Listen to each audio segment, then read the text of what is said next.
Hello hi friends, ఎలా ఉన్నారు? బాగున్నారా ఫ్రెండ్స్? మీ అందరూ బాగున్నారు అనుకుంటున్నాను. నిషాల్లో మీ అందరూ బాగుండాలి. ఈరోజు చికెన్ గ్రేవీ చేతనం చూడండి ఫ్రెండ్స్, చపాతీలోకి. అలాగే నేను పొయ్యి మీద నూనె పెట్టుకుని నేను అలాగే మెంతులు వేసుకున్నాను, ఉల్లిపాయ పొడి పోసుకుంటున్నాను. బాగా ఫ్రై అవనిద్దాం, బాగా బ్రౌన్ కలర్ వచ్చే వరకు చూడండి. బాగా బ్రౌన్ కలర్ రానిద్దాం. అలాగా చూసారు కదా, నేను ఇప్పుడు పసుపు కాడ వేసుకున్నాను. అల్లము, వెల్లుల్లిపాయ, పచ్చిమిరకాయ దంచుకుని పోసుకుంటున్నాను. చాలా బాగుంటుంది. ఇలాగైతే టేస్ట్ కూడా చాలా రుచిగా ఉంటుంది మీకు. అలాగే నేను జీలకర్ర పొడి కూడా వేసాను. చికెన్ చూడండి, కేజీ చికెన్ తీసుకున్నాను నేను.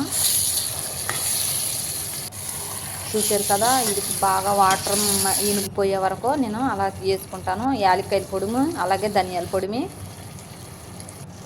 కరివేపాకు, టమాటా పోసుకున్నాను చూడండి. చూసారు కదా, ఆ వాటర్ అంతా మగ్గిపోయేంత వరకు నేను అలా వండిస్తాను. ఇప్పుడు సరిపడా ఉప్పు,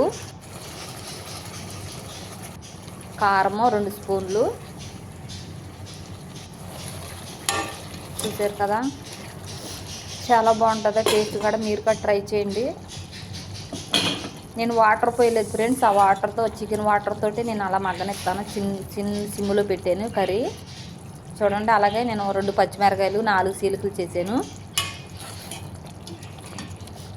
చూసారు కదా, ఇంక మళ్ళీ ఒక 10 నిమిషాలు మగ్గనిద్దాం. అలాగే కొత్తిమీర, పుదీనా అయిపోయింది. చాలా బాగుంటుంది. మీరు కూడా ట్రై చేయండి, మీకు నచ్చుతుంది అనుకుంటున్నాను. నా మాట యాసగా ఉన్నా కానీ మీ అందరికీ నచ్చుతుంది అనుకుంటున్నాను. అలాగే మేము పల్లెటూరు వాళ్ళమి, మేము సిటీ వాళ్ళం కాదు. నా మాట నచ్చుతుంది అనుకుంటున్నాం మీ అందరికీ. మీకు నచ్చితే లైక్ చేసుకోండి, సబ్స్క్రైబ్ చేసుకోండి, and bell button. Okay, bye.